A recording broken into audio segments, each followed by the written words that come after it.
Chaos.radio. Music, podcasts, entertainment.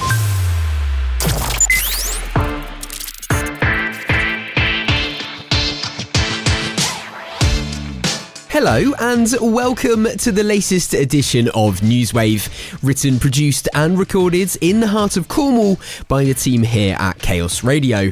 I'm your host, Tom Howe, and I'll be guiding you through some of the insightful guests and exciting news content that we've enjoyed across Chaos Radio this past week. On today's show, we join St Austell Table Tennis Club's Craig Mehew to learn more about the UK's only learning disability league and how it's building community through sport.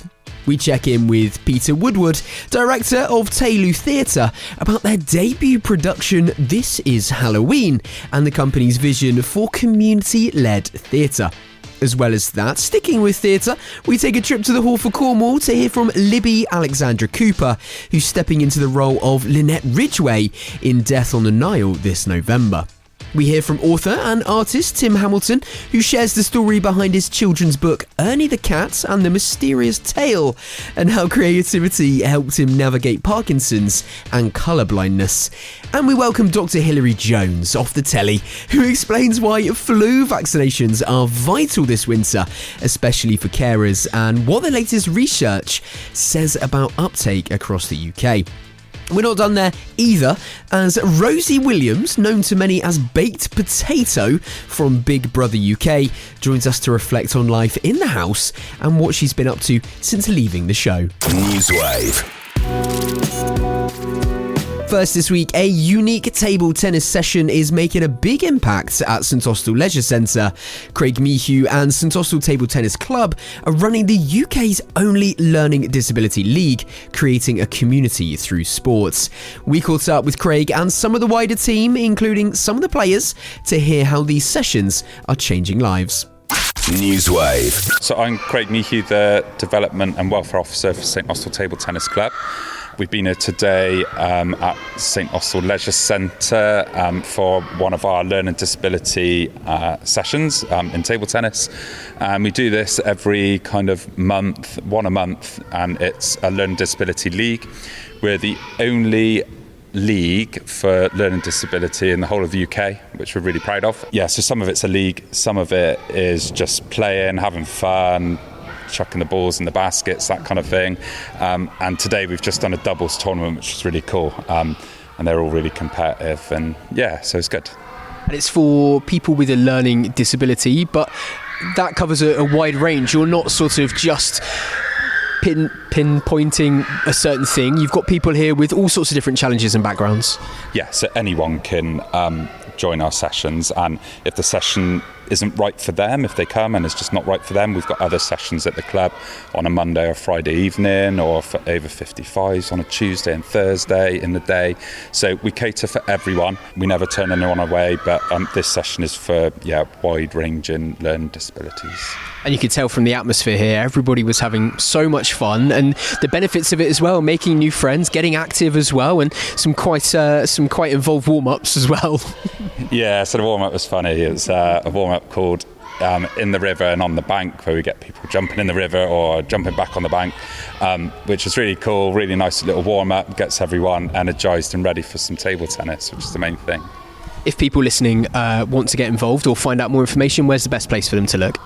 So if you go onto our club's Instagram page, loads of information on there about Learning Disability League. So it's St Austell TTC, and it's got all of the information on there about all of our other sessions as well. So I'm Karen Edmond, and I'm the Community Sport Manager. So my role is to look at working with partners to engage people into activity.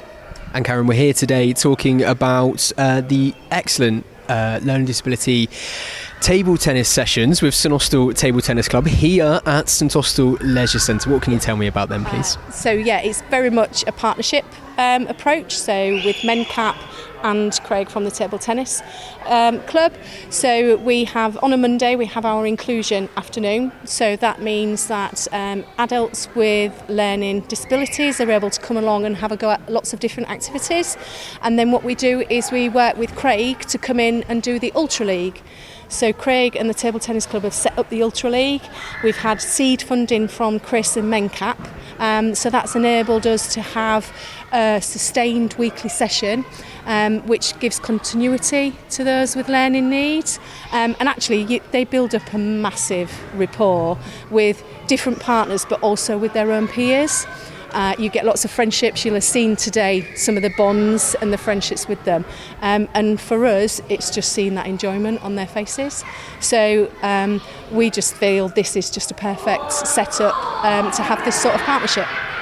And this is one of a number of events that you host here at the Leisure Centre. If people want to find out more information, or if they want to get involved, whether it's this session or maybe something more tailored to their interests and their skills, how can they do that? How can they find out more information? So they can contact myself. So my email is karen.edmund@gll.org. So we, as the part of the community team, we do things for this group, adults with learning needs. We have sessions for adults with mental health challenges. So we've got a range of different programmes available. So yeah, absolutely, just give me an email and I'll get back to you and tell you all the things that we do. So I'm Jenna and I am a support worker at Blantyre Day Centre, and I'm here with the clients today. So it's just such an accessible sport, and a lot of our guys have profound and complex needs, and it's just so easy to adapt it. So you can just do it with a net and a bat and a ball, and then you're away. You can do it in the centre, you can do it here. Yeah, it's really good for their hand-eye coordination and their confidence. We usually have between 10 and 20 people per week, but it varies depending on weather usually. But yeah, they certainly are competitive, to say the least. But yeah, they love it, they really enjoy it. It is such a fun and accessible sport, and anyone of all abilities can join in, even if you can't even hit a ball at the start, even if you can't move your hand at the start. There are so many ways of learning how to do it. Even if you go home at the end of a year and you've only hit the ball once, it's still progress. My name is Wendy Hazelton and I am a community connector with MenCat. I support people with a learning disability get fitter and more active. I think it's very important for people with a learning disability to get together and build new friendships and confidence on the way. I think the benefits of these sessions is to build your confidence and feel good about yourself after and look forward to coming again. It's important to do sport because it makes you feel good after you've done it, and you may think you can never do sports with a disability, but that is not true. Just give it your best and take it from there, really. Brilliant. And it's not just table tennis, is it? I had a chat with you off air a second ago. You've been out on the water, you've been dancing. There's all sorts of different things going on that the community, our active community, is helping shape. Every Tuesday we've got an exclusive dance. It's been a really good turnout, and everyone has said that they really enjoyed it. And we also done water sports with Wild Wisdom and Wonder, and that we have had loads of interest with all that, and I think because I've been on the water myself, it's a good experience, and it's a lot of fun to do. My name's Laura and I have enjoyed the table tennis session this year. I used to play table tennis a long time ago, and I'm grateful that I have the chance to play again. Thank you, Craig. NEWSWAVE. Now, a brand new theatre company have brought their first production to the stage at the Liskerret Community Centre in Liskeard. Teylu performed This Is Halloween, a spooky mix of poems, Shakespeare and music on the 31st of October and the 1st of November. Director Peter Woodward spoke to Mia Howlett about what people could expect from their first production and the origins and future hopes for their community-focused theatre company.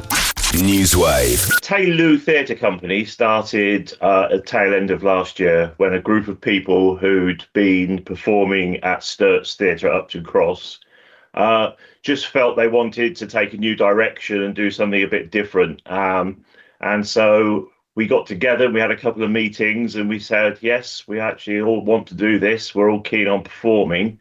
And community theatre is really in our blood. Community theatre is what we've really wanted to do. And most of us have got a great deal of experience of it. Personally, I've been doing community theatre for more than 30 years. And there's people in the group who've been doing it even longer, unbelievably. But yeah, so it's all about community theatre. And we decided we wanted to just start a new group, really, start from scratch, start from the ground up. And we ended up having a meeting, and we've set it up as a formal organisation. So it's a community interest company. And I think we've got about 70 or 80 members. And this Halloween is our very first production. This is our first public performance. So we're doing a Halloween review show, if you like. It's all sorts of the predictable, all the usual Halloweeny things, but hopefully we've added a few interesting extras. Oh, do you know what? I love the sound of this. And as you said, you've got everything from Shakespeare to the Monster Mash and also spooky snacks and all that kind of thing. So when people have come along, what can they expect from the evening? Who is this for? So they'll come along to the Liskerett Centre on Friday or Saturday evening, starting 7 o'clock. Get your tickets quickly because there's not many left. And there'll be, from the time they arrive, there'll be sort of Halloweeny stuff decorating the entrance to the centre. There'll be the usual, the pumpkins, the candles, not real ones, of course, because we're not allowed, but there'll be all the usual Halloweeny things. And some of our volunteers who don't actually want to perform on stage are very, very able cake makers. So we can have a fantastic range of really tasty Halloween snacks. And so there'll be an interval, and you'll be able to buy spooky cakes and creepy creams and things like that to keep you in the mood. Peter, as the director, what's been sort of the most exciting or challenging part of this process, bringing this first production to stage? As I said, my background goes back a long way. And for 10 years, I ran Sturts Theatre at Upton Cross. And increasingly, it became an administrative job. I did less and less directing, which is really where my enthusiasm and my interest lies. So I was doing more and more administration and less directing. And what Teylu has given me is the opportunity to sort of go back to my roots as well. So I feel like I'm almost like I'm reinvented. I'm a new director. I've started again, but with a little bit of experience behind me. So it's really been quite exciting to get myself back into that groove of directing and not have to worry about other things. I don't have to worry about whether there's toilet rolls or if there's enough change for the bar and all those sorts of things that I had to worry about at Sturts. So I'm just the director, which is lovely. I know that community is all part of what you're doing at Teylu Theatre. How have the locals responded so far, and what kind of community involvement have you had with this production? The locals, hopefully, are responding very well by buying tickets. We've got, as I said, we've got about 70 or 80 members who are all the signed up people, but there's a lot of support from our community, from our wider community. So, for example, we've got people lending us things and giving us things rather than charging. We've got a technician coming over from the wharf at Tavistock who's doing it just because he enjoys community theatre.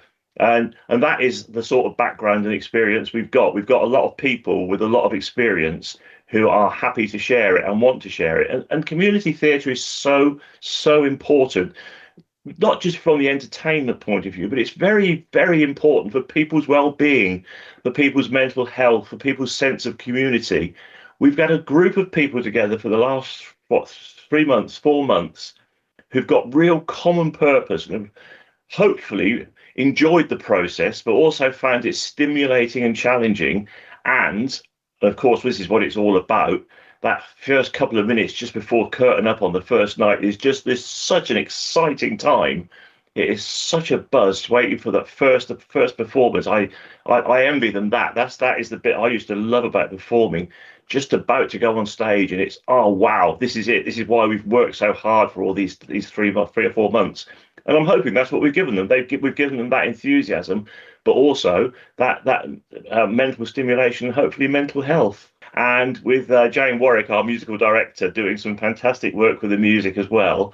It's just looking brilliant. It's looking absolutely fantastic. I know obviously you've got this production and I know you're really busy and excited for this, but already I'm thinking, what are your hopes going forward with Teylu Theatre? I'm sure you've already got ideas that are going on in the mind of future productions. Yeah.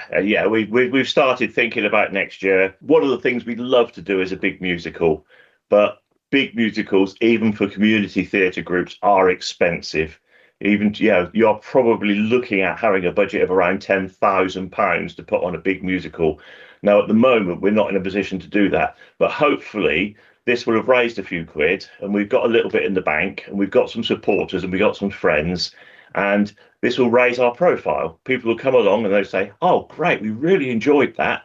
Let's keep an eye on what they're doing, or perhaps let's support them. Let's come along. Let's see what it's all about. We've got some ideas in the pipeline. I've personally would like to put a Shakespeare into the mix, but we'll just have to wait and see. But there's certainly 2 or 3 shows that are being discussed, although at the moment, until we've got the licensing sorted out, we're obviously not allowed to announce anything. Of course. Yeah, don't worry. I don't want to get an announcement out of you today, but we will keep our eyes peeled. Yeah, for sure. You were just touching upon that. Obviously, the future of it is going to need that community support, people getting involved, getting behind it. How can people do that? How can they help if maybe they're not the most confident, they don't want to be on the stage, but they love what you're doing? How can they help? This afternoon, when I finished here, I'm going to be heading off to the Liskerett Centre in Liskeard to start dressing the space. So the Liskerett Centre use an old school hall as their performance space. So clearly we want to make it look a bit more Halloween-y. So there's going to be people down there this afternoon dressing the hall to make it look really, really spooky. And there's lots of opportunities like that. Costume. This is not too bad as a costume show, but costume is a big one. Props. There's some shows where you need to actually spend quite a lot of money on building props, and of course, if you're going to do a show 5 or 6 times in quick succession, they've got to be robust. There's no point having a prop that's going to break after the first performance. So you need people who know what they're doing, people who can do that sort of thing. And there's always admin. We've got the performers, we've got the music, we've got the show, but people have to be there selling the cakes, taking the tickets, doing all those sorts of jobs. So there's lots and lots of really important roles which are nothing to do with being on stage. So I can't imagine why anyone wouldn't want to be on stage, because we're all basically show-offs, really, aren't we? Well, I certainly am.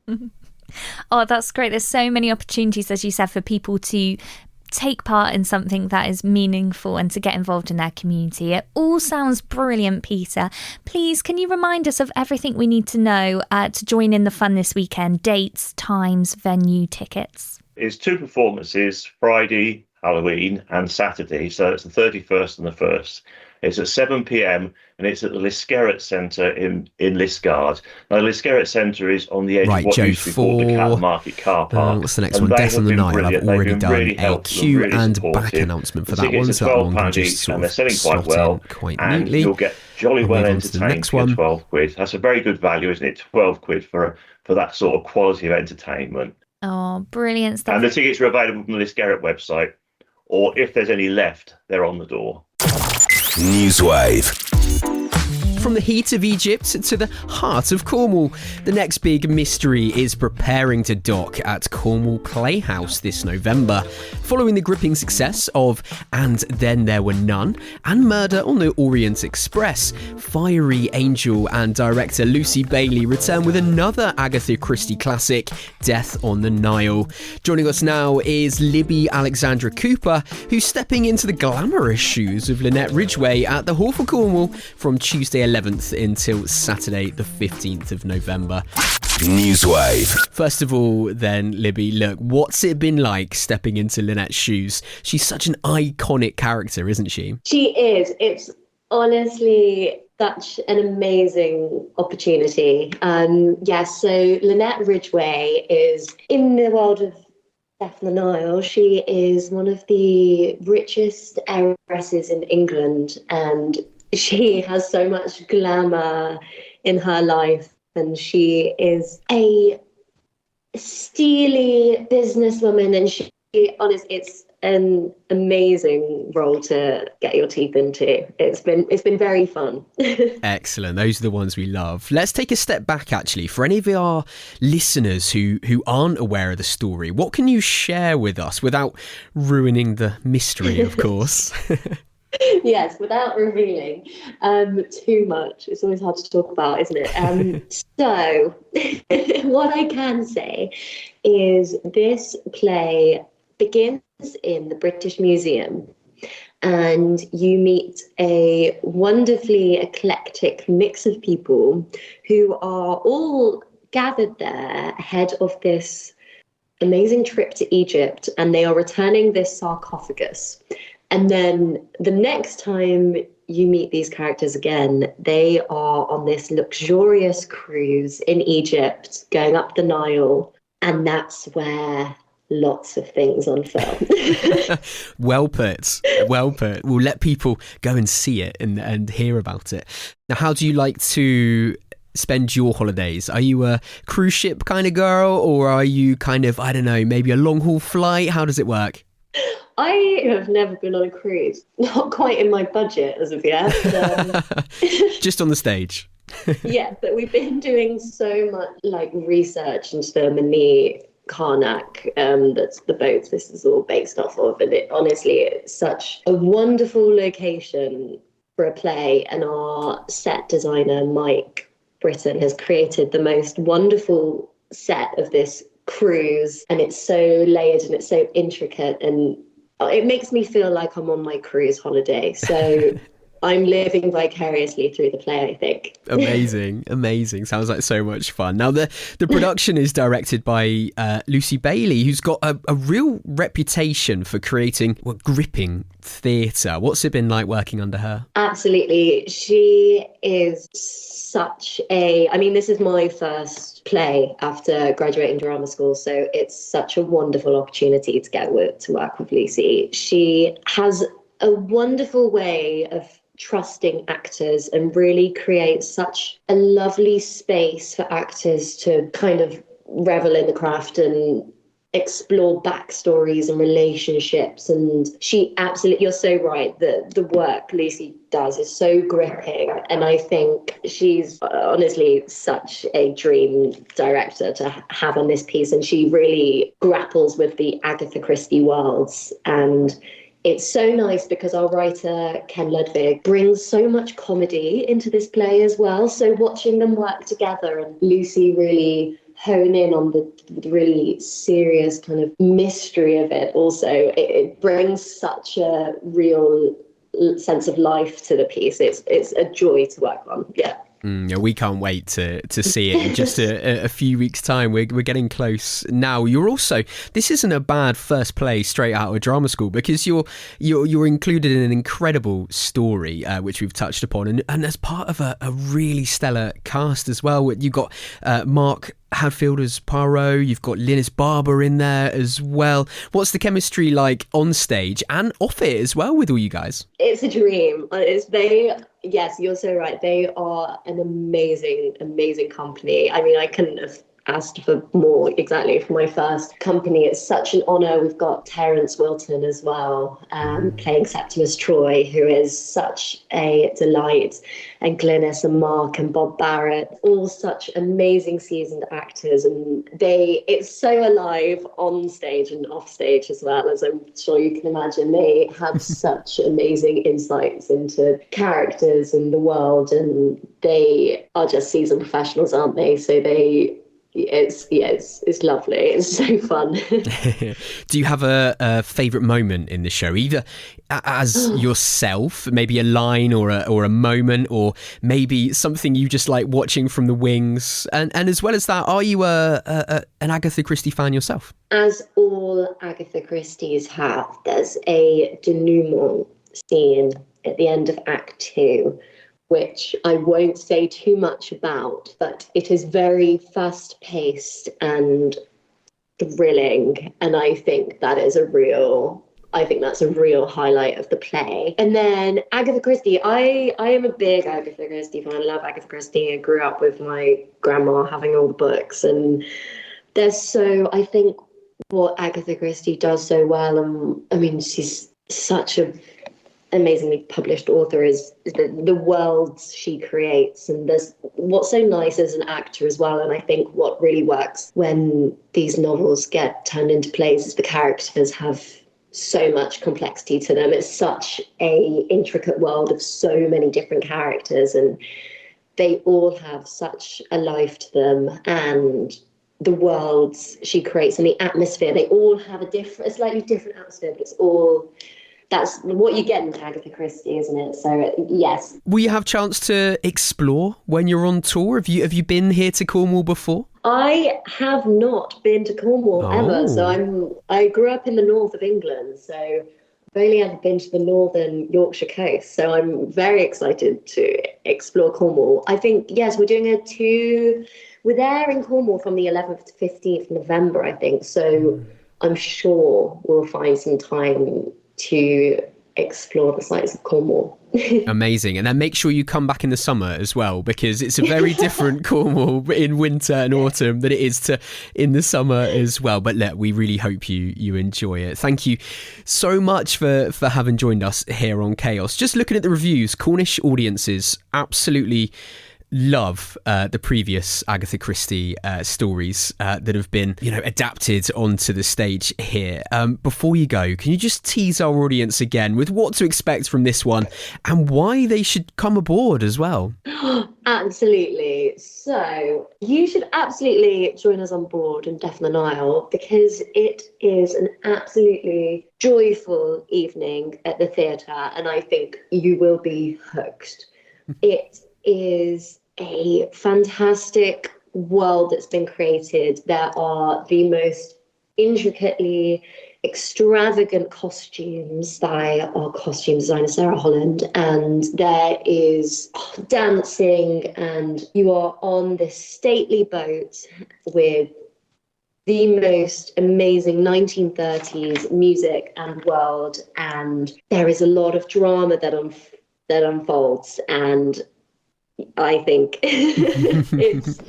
it's an amazing trip to be on, and it's an absolutely joyful night at the theatre. That was Libby Alexandra-Cooper, who stars as Linnet Ridgeway in Death on the Nile, which sails into the Cornwall Playhouse from Tuesday 11th until Saturday the 15th of November. Tickets are available now at hallforcornwall.co.uk or by calling 01872 262 466. That's 01872 262 466. NEWSWAVE. Tim Hamilton, an author and artist, had a different journey into children's literature from others, following the random purchase of a watercolour set on a trip to Brighton. Living with Parkinson's disease and colour-blindness, Tim has since brought to life the charming adventures of his cat Ernie in Ernie and the Cat and the Mysterious Tale. He joins Cheryl Gordon to chat about the message behind the story, his advice for budding creatives, and how it all began. NEWSWAVE. I've only been painting for 2 years, literally by chance. My wife was shopping and I was bored, and I walked across the road. This is in Brighton, and I happened across a children's watercolour set, and I thought, give it a go. And do you know what? I practice every day, 2 to 3 hours, and it's not easy. I will tell you this now, because obviously I have a profound tremor in my right hand. I have to steady my hand constantly, and I make massive mistakes sometimes. I can do a whole beautiful painting and destroy it within a second. So my creative journey started a long time ago, but it's only just become more apparent since I've had Parkinson's. My wife was very supportive. I think she just wanted me out of her hair, to be honest. And I sort of started drawing a cherry tree, and I thought it was rubbish. She thought, it's not bad, considering I haven't picked up a paintbrush in 40 years. So, yeah. You live with Parkinson's disease and colour-blindness. How does this shape your process and approach? Colour doesn't mean a lot to me because obviously it confuses me completely. I struggle with yellow and green. So like if I pick up a banana, I haven't got a clue whether or not it's green or yellow. Browns and greens, and I'm a gardener and I struggle with this every day. So my paint palette, I have it in order and I know which is green and which is brown and which is yellow. But sometimes I get totally confused. I actually painted a green pig the other day, thinking it was pink. Why not? So, yeah. Why not? Why shouldn't we? You could be, if it is a character, it could be a great approach to a green pig. The story about the green pig. I wish it was. It was a picture of a pig going off to market, and he was in a cage. And we were in Vietnam, and I was painting this picture, and it was lovely. And then my wife just said, "No, it's green, Tim." So colour-blindness does play a big part, but Parkinson's has a more profound effect because obviously my tremor affects how I draw. Sometimes I can't draw because my tremor is too bad. I tend to draw first thing in the morning when other human beings are fast asleep, sort of like 5:30 in the morning. I just do my painting and my drawing when I feel that I can actually do something. Other times I sit and look at what I could do and I can't. And that's as simple as that. Let's talk a bit more about Ernie the Cat. It's the star of the series, your real-life feline friend. Tell us more about Ernie, please. Right, so we took him on a year ago. He'll be 5 now. He was a rescue cat. He's very, very gentle. He is very adorable, actually. He follows my wife everywhere. He's like a shadow to her. He comes up to me first thing in the morning and expects a lot of cuddles and stroking, and then I give him his breakfast, and then that's it. He sort of ignores me for about a good couple of hours, and then he decides that he needs more reassurance and cuddles. So, yes, he's a lovely, adorable cat. He really is. Now, I've read through Ernie the Cat and the Mysterious Tale. It's a beautiful book. What message do you hope people will take away from it? Friendship and loyalty, things that I value really highly. I value all my friends and I'm loyal. Honestly, in today's world where we're rushing around so much, I think we forget simple things like being loyal to your friends, being loyal to your family, and just generally caring about people. This book also shows the cat cares about the main character, well, one of the characters, Lucy. He adores her, and Lucy adores Ernie. So there's that connection and that loyalty between the two characters. Oscar, the friend who lets the mice out, is also very loyal to Ernie, but mischievous. Oh, nothing wrong with that. With it being the first in the series, could you give us a sneak peek into what we can look forward to with Ernie's future adventures? There's talk about 3 or 4 more books, or I might put all of the books together into one big book. If I go down the lots of books, the next book will be Ernie the Cat. I might eat that. So Ernie becomes dissatisfied with having the same old cat food all the time. So he goes out and looks for something new, and he finds his best friend, Oscar, has only 1 meal a day, and it's fish heads and tail soup. He doesn't like that, but he tries it still the same. And it's all about trial and error with food, and I'm hoping that kids will see that Ernie tries stuff, and sometimes he'll like it, and sometimes he won't. And it's about sort of getting children not to think, oh, that sounds horrible. So yes, so that's the next book. There's probably 6 books ready to come out of me. Well, I've actually written them all. I haven't done all the pictures for them. Oh, Tim, it sounds very exciting to think that there's going to be a sort of pretty much a series of books for people to be able to continue reading about Ernie's adventures.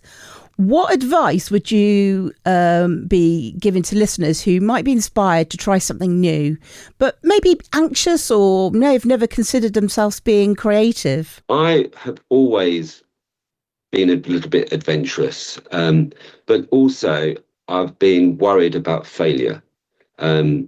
So I wrote a book many, many years ago that I've never published, and I wish I had. Wishing doesn't do anything. You have to actually go out and do something. And I've had 2 children give me pictures that they've done of Ernie the Cat. And they are absolutely stunning. Both very, very different and wonderful. And I hope, one day somebody will come up to me and say, "You inspired me." NEWSWAVE. Now, a new UK-wide survey reveals that nearly a third of carers haven't had their flu jab this year, despite being eligible for a free vaccine. With flu and COVID expected to hit hard this winter, getting protected early is more important now than ever. Mia Howlett spoke to Dr. Hilary Jones about how the flu vaccination keeps ourselves and our loved ones safe, and what current research on uptake shows us. NEWSWAVE. Well, the survey that was commissioned by CSL Securus shows that amongst over 2,000 UK adults, a third of carers, and there were 646 carers part of the survey, a third of carers haven't yet been vaccinated. Now, 13% of them said they don't normally get a vaccine, 16% said they didn't think they needed one, and 13% said they don't believe in the vaccine. So that's a bit worrying, because although carers are wonderful people, they really are, they're underappreciated, underpaid, and extremely valuable to society. They do a great job. What they probably don't realise is that it's not just about protecting themselves, which the vaccination can do, it's about protecting those people that they're looking after, the vulnerable, the disabled, the elderly, people who've got immunocompromised conditions. They could pass the virus on to them. So we need to just raise awareness and remind people that actually being vaccinated helps everybody, including the NHS as a whole, because the burden of, hospitalizations as a result of flu and COVID-19 and respiratory syncytial virus is enormous. So vaccination is really good. And of course, there are lots of people who are eligible for a free NHS vaccine, giving really good protection, the best protection you can get. And that includes not just carers, but the over 65s, children aged 6 months to 65 with certain long-term health conditions, pregnant women, of course, frontline workers, social care staff, and household contacts of anybody with immunocompromised conditions such as having chemotherapy or other cancer treatments. So lots of people are eligible for a free jab. And for those people that are eligible, how do they go about getting one of those booked in? It's really easy. They can go along to their GP surgery. The practice nurse can do the vaccine. The pharmacist, local pharmacist can do it for you. You don't even have to make an appointment there. So you're probably lucky. You're probably going to get in quicker if you go and see the pharmacist. They'll have a private consultation room at the back. It takes about 2 or 3 minutes. And boom, it's all done. And you've got the reassurance that within 2 weeks, your immune system is going to be right up there, giving you the best possible protection against flu.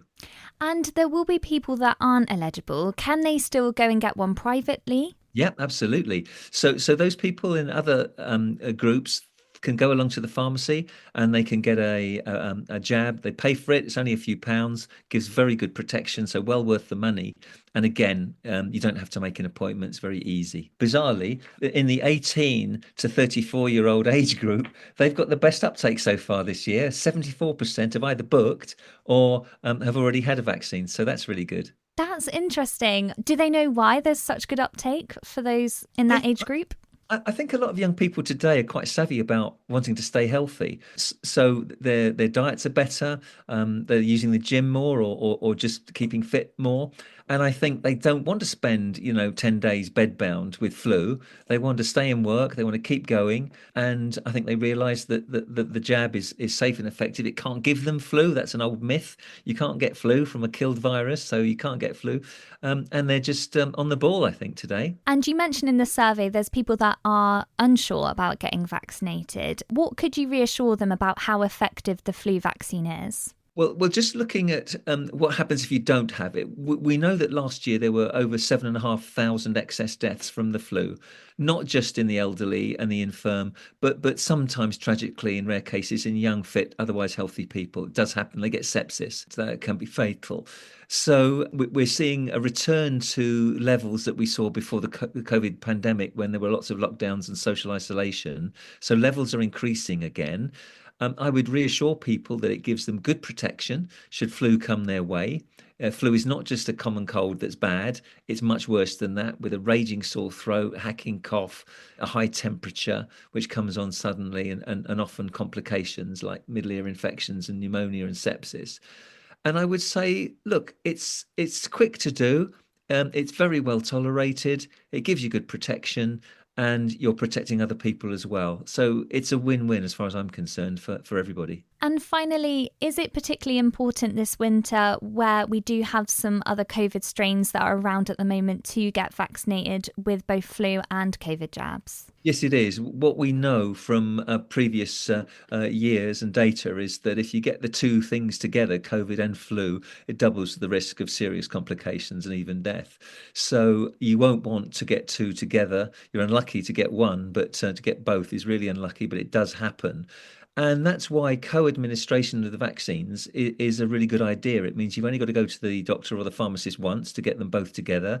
It's just as safe to do them at the same time, just as effective to do them at the same time. And as I say, it's one visit rather than two. And 3 million people had co-administration of the vaccines last year. So they had both together last year, and that was a really good result. So we're very proud of that. And the UK had the best uptake of most of the European countries, but with nearly just under 75% uptake, which is what the WHO recommend. So if people are listening today and they want to find out more and get more information, where can they do that?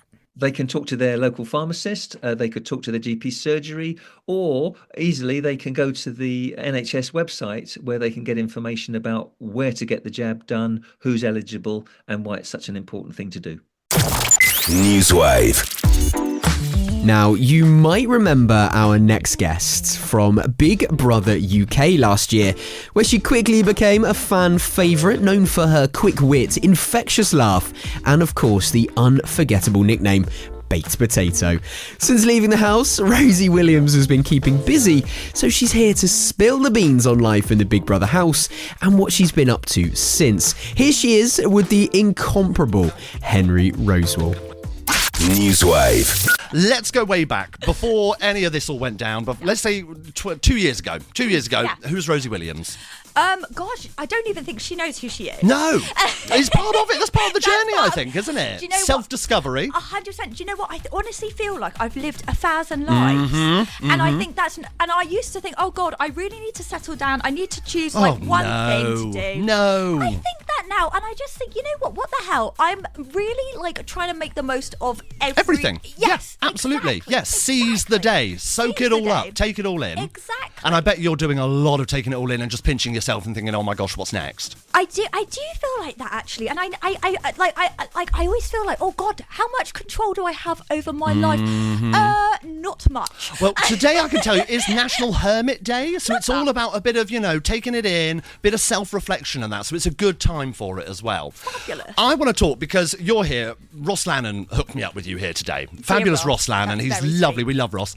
And both Ross and I, huge Big Brother fans. From way back when. Were you a classic Big Brother Brother fan? Back in the day. Back in the day. I'm talking old school, one. proper Big Brother. Do you know who my favourite ever contestant is? Brian Bello. Brian! I love him. I absolutely love him. Oh Legend. my God. He is so funny. He just absolutely makes me die. So he is a beauty, isn't he? He is amazing. I'll watch anything he's in. He just so makes me die. you were a big fan of that old school Big Brother, yes, all of that sort of thing. Because how old are you, if you don't mind me asking? I'm 30. You're 30. So you were that prime youth when it came to Big Brother then, all over it. But I really, really want them to bring that kind of thing back, because I think it was better when it was just always 24-hour and we could see everything. All the juicy stuff going on. And that's what we miss from this new. I mean, like, cute, we get all the drama, but I want the fun. And I think you're bang onto it there, because obviously it's 24 hours in a day, and we're only seeing one of those hours at the end of the day. Exactly. And I think, it's great to see it all, and there's only so much you can squeeze into that hour, but there's got to be more stuff happening. 100%. And I feel like we're missing out on so much. Which brings me nicely to your season. Oh, God, yeah. Where did the idea of even going on Big Brother come from? Was it a family friend or anything like this, or were you like, I'm going to go do that? Two things. So one of the things was I had this dear friend called Sweet Tim who used to watch me watch the telly. Oh. So he used to FaceTime me, but it was like his own private like Gogglebox. Yeah. And he's just so lovely. Oh my God, he's so sweet. We both wrote a play that was on at the Theatre Royal. So he was like, Rose, I enjoy watching you on the telly. You should be on Big Brother. But I was like, you know what? I love that, because every day I woke up and this is when I was working at the dentist. Yes, I love the people at the dentist. I absolutely love them. I thought they were beautiful. But shout out to the people at the dentist. Shout out to them. Yeah. All very busy at the minute. Of course. All very busy. Yeah. So I thought even though I love these people, I don't feel excited to get out of bed. I don't feel like I'm really living. And I love a challenge. I love meeting new people. I love doing stuff. I love to feel like alive. Do you know what I mean? Seizing that day, grabbing it by the horns. Yes. Yeah. And they told me, they said, you know what, you're probably not going to get anything out of this. And I thought, I don't care. And they said, you'll probably just get invited to a few parties. Hello, that's fine. Canapes. Are you joking? A free glass of fizz on arrival. Exactly. Sign me up. I literally saw that and I thought, fantastic. And what's the worst that can happen? And my God, I was what was the worst that can happen? Oh my Lord. Oh my God. Try and sum up your experience in Big Brother in one word. If you had to choose a word. Honestly, I bet. Oof. One word for the actual experience is so different to the after experience. So the actual experience, amazing. Yeah. The actual time in the house, amazing. After, shambles. Awful. The Awful. Drama, the scandal. I want to. So, whilst you were in there, you were, of course, donned the nickname of Baked Potato. I know. Are you sick and fed up with this by now? I don't mind. I think do you not mind it? You don't mind it? Because this is what I was thinking. I was thinking, right, if you've gone in there to do any personal branding, that's out the window. Because I wasn't anyway. That was it. You are then Baked Potato. Do you know, I never even had social media. I only had Facebook. That was all I had. I got advice to get it after, and I was like, what have I done? Do I need to? Hate this. Oh, yeah, no thanks. I mean, you didn't, you weren't coming out and going baked potato T-shirts, mugs, coasters, mouse mats. Now you tell me. I've missed an opportunity. I'm just saying. But you're not sick and fed up of it then? You don't mind that? No, I don't mind. I feel like it kind of suits me as well. Yeah, but I'm one of these people that says jacket potato, though. This is what my problem was. I was like, I don't say, that's not British. I've never said that's baked American. Potato. Yeah, we say jacket potato. Yes. Thank you very much. I always thought that. I thought the same thing. I did think the same thing. Martha used to call me Jacket Spud, which I thought was quite cute. I think, a bit of a pet name then. We've had Martha on the show as well. She's a legend. Shout out to Martha. She is so funny. She's a legend. Yes, she is. What was so? Talk to me about being in the Big Brother house. Was it what you had expected? Were there any surprises? Were you like, I didn't know they would do it like this, or that's a little trick, or these sorts of things? There were so many things. So there were just so many things because I honestly. When I went in, I was expecting to meet about 15 other Kim Woodburn types. Yeah. Just kind massive of going characters. to be larger than life, just being like, all right. And I thought, right, you know what? I'm going to match that energy right off the bat. But when I met everyone, I was like, oh, everyone's really, really, really nice. What's going on just quite here? Chilled, yeah. Very chilled, very nice. And I thought, oh, maybe they've decided to do a chill nice year. Person. Yeah, I was like, no villains this year. Naive how wrong you are. So going in and obviously having that social aspect of it and meeting the characters, is there anybody you thought, in the sense of a character trait or a personality, where you thought, oh, I don't really get on with people like that? Get along. Oh God, no, there was no one right off the bat who I was like, oh, I don't like. I do not like you.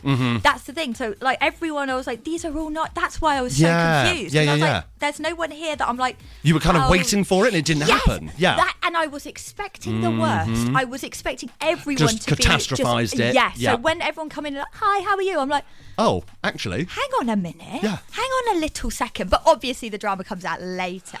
But I just was expecting it right away. And plenty of it. It made up for 100%. lost time, most certainly, didn't it? Let's say that. So you were in the Big Brother house. Ross has done me some lovely notes here because I'm terrible with remembering these things.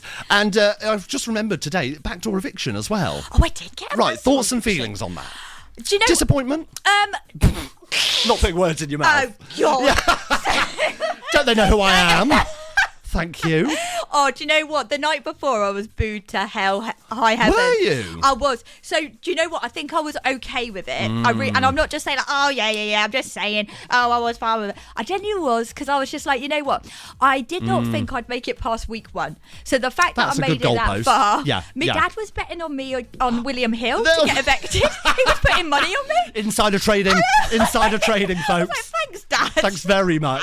So you were surprised at how far you got in the house? 100%. And with the, I'm not trying to be this person, but with the edit I got, I'm bloody surprised. Yeah. Do you think you were sort of tarred with the same brush as other people in there? Yeah, so I do. I'm not going to sit here and be like, oh, it's just me. Everyone kind of got like, no one got unscathed or whatever the word is. But like, that's so true. There was no one who got like a really, oh wow, they looked amazing. Like they got everyone for something. Yeah. So it wasn't like, you know. And I mean, you were famously the showmance last year as well. You were famous. I know. And it was so annoying. Oh, that's my legacy. Oh God. So if you go back to like Big Brother All Stars, you're gonna be like, no, celibate. Please. I would literally be like karate chopping up. Like, get away from me, men. No, thank you very much. So, I mean, and again, you can't regret these things. These things happen. Did you rewatch your season when you came out? I watched clips. I felt so ill. Really? I felt couldn't sit and watch the whole thing? No. But I felt like when Peter gets kidnapped by the Capitol and he can't tell who's real and who's fake, my eyes have been opened. Really? To the world of showbiz? To the world of showbiz. And everyone is fake. And it's made me sick. I'm ill. Well, you're quite a genuine person, though, aren't you, I think? Oh, and I think you can tell that. And I think genuine, recognises that as well in a person. So you must have a good read on people. So to be able to get that. I didn't. I was like Sandra Bullock in Bird Box, walking around like this. Just blind to it all. Yeah, because that was my first kind of like eye opener, and like because in there I just was like, oh, and I'm like the kind of person who I'm pretty naive, and if you're nice to me I'll just be like, they're my friends. Oh, thank you. And then they're in the diary room. And then like, that Rosie, she's so fake. Yeah. And I'm just like, oh. And you know what? I never really minded when people said like, oh, she's an actor, she's fake. I don't really care about that because I'm like, that's fine. You know the truth as well. Yeah, exactly. You know what's true. But when people were saying about like, it's a showman, so I was like, y'all guys don't know. Like, y'all guys don't know what's happening. You're not seeing what's going on. Exactly. Yeah. If you're not watching Untapped, you're only getting half the story. Yes, clock it. So are you up to date on this season? Have you been watching? I wasn't watching it first because I had like things to do. I had PTSD, guys. Yeah, fair enough. I was sick. When I heard the song, I was like, no, not going back there. I can't go back. I can't go back. Yeah, getting flashbacks. I was like, there was one night I was hanging out with Marcello and he was like, can we watch Big Brother? And I was like, okay. Oh gosh.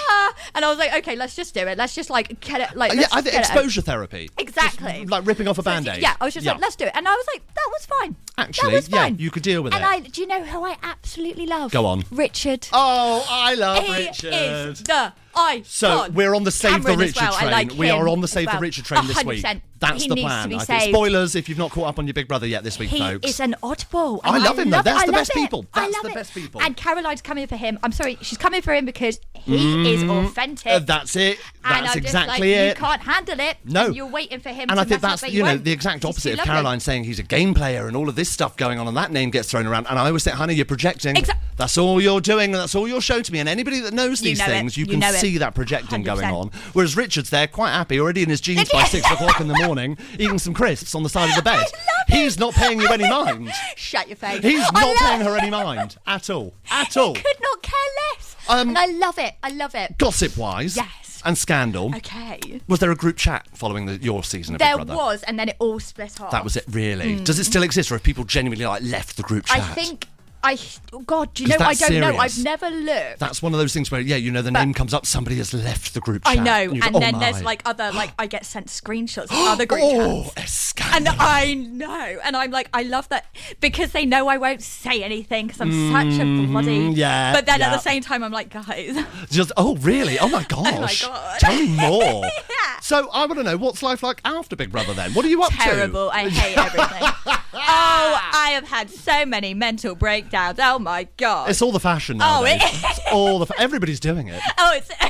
Everybody's doing it. NEWSWAVE. Oh, I cut them off in their prime there, didn't I? If you want to hear more from Henry and Rosie's excellent chat on Chaos Radio, do head on over to chaos.radio and click the catch up button. NEWSWAVE. Okay, that's all we've got time for on this week's edition of NEWSWAVE. A big Chaos Radio thank you to Craig Mehew from St Austell Table Tennis Club and friends, to Peter Woodward of Teylu Theatre, to Libby Alexandra-Cooper ahead of Death on the Nile at Hall for Cornwall, to author and artist Tim Hamilton, medical expert Dr. Hilary Jones, yes, that's Dr. Hilary Jones, and former Big Brother UK contestant Rosie Williams. And as ever, a final thank you to you for listening and helping support local journalism to thrive. To catch up on all our coverage, as well as to check out our extensive back catalogue of interviews and shows, head on over to chaos.radio and click catch up. Now remember, if you have a local news story that you'd like to share with us, do email news@chaos.radio or search Chaos Radio UK across socials. That's it, you're up to date here on Chaos. I'm Tom Howe. Thank you so much for listening. Whatever it is that you're doing this week, be sure to keep it chaos. NEWSWAVE. Chaos.radio. Music, podcasts, entertainment.